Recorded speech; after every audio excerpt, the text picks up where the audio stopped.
Bujang Lapuk dan Rocky Gerung.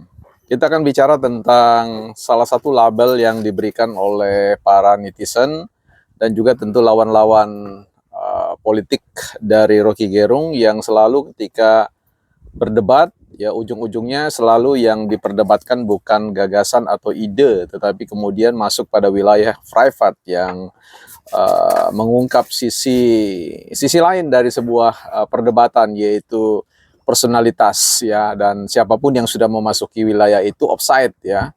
Nah, apa yang kita mau bicarakan ini bicara tentang persoalan serangan yang dilakukan pada Bang Rocky Gerung, yaitu posisi personalitas beliau sebagai uh, pribadi yang telah memutuskan untuk belum menikah, ya, bukan tidak menikah, belum menikah, sehingga banyak lawan-lawan debatnya yang selalu menyerang beliau dengan mengatakan bujang lapuk, maka diskusi pun memanas.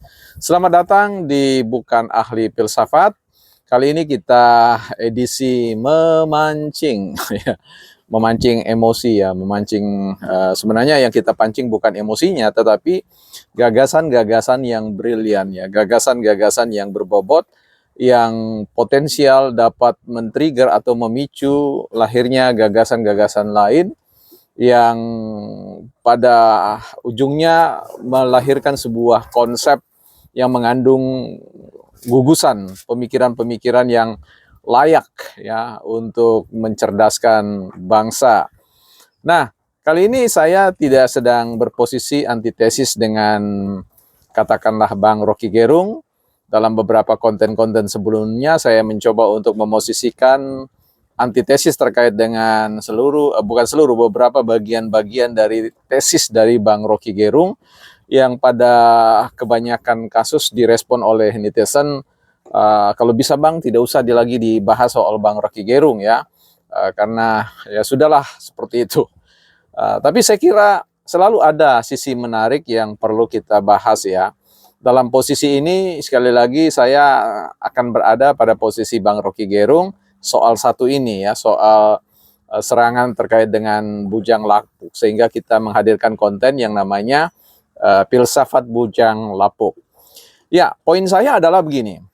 Saya tidak sepakat dengan beberapa kawan-kawan yang menyerang sisi pribadi Bang Rocky Gerung yang menyangkut tentang keputusan beliau belum menikah sampai hari ini, menjomblo, ya, sehingga banyak sekali serangan-serangan yang dilakukan oleh pendebat-pendebat, lawan-lawan perdebatan Bang Rocky Gerung yang selalu menghadirkan tentang serangan bujang lapuk.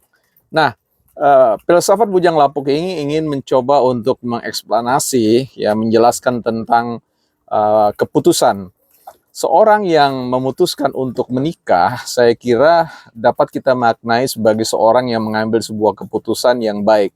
Itu kita kenal sebagai good decision, ya. Jadi keputusan untuk menikah itu adalah sebuah keputusan yang baik. Jadi istilahnya good decision, ya. Nah, sementara mereka-mereka yang tidak memutuskan untuk menikah atau belum menikah, saya kira kita bisa letakkan dia sebagai seorang yang telah mengambil sebuah keputusan yang sangat baik, ya. Kalau tadi menikah adalah keputusan yang baik atau good decision, maka saya ingin memfilsafati keputusan para mereka-mereka yang memutus untuk tidak menikah dalam konteks kesadaran penuh itu sebagai sebuah keputusan yang sangat baik, atau dalam istilah dalam bahasa Inggris great decision, ya.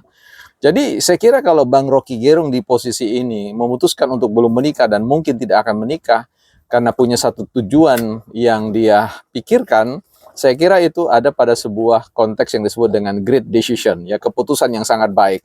Sehingga sebagai bangsa, sebagai sesama warga negara, kita tidak saling merendahkan personalitas seseorang, bahwa orang menikah atau tidak menikah, ya, itu merupakan sebuah keputusan personal yang perlu kita hargai, kita hormati, dan apapun keputusannya itu baik dan bahkan bisa kita pandang sebagai sebuah keputusan yang jauh lebih baik, ya. Jadi dalam konteks ini kita ingin mengembalikan filsafat itu sebagai sebuah gagasan yang diributkan, dipertengkarkan, bukan, ya, sebuah upaya untuk memasuki wilayah domestik atau wilayah pribadi, ya, daerah private. Karena ketika diskusi filsafat sudah masuk ke wilayah pribadi, maka menurut saya sudah tidak ada yang bisa didiskusikan lagi, karena itu merupakan sebuah pendekatan feel, pendekatan rasa yang akan mengganggu rasionalitas kita, ketajaman kita di dalam menganalisis, ya, kemampuan kita dalam berolah nalar atau berargumentasi.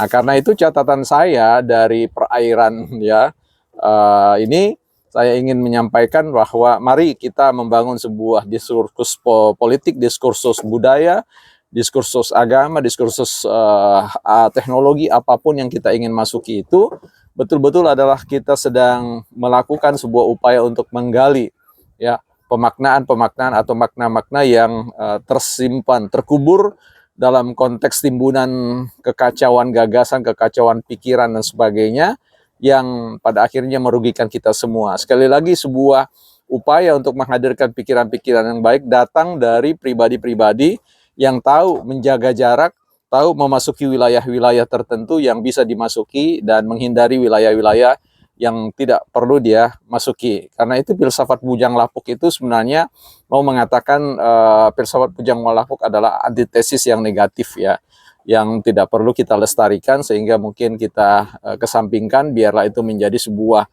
wilayah masing-masing, keputusan pribadi masing-masing yang seperti saya katakan di awal, sebagai sebuah keputusan yang baik, good decision ketika orang mau menikah, dan great decision ketika orang memutuskan untuk tidak menikah.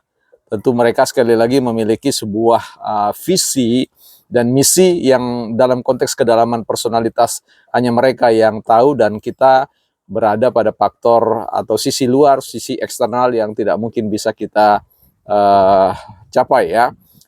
Tidak bisa kita masuki wilayah orang-orang yang secara personal.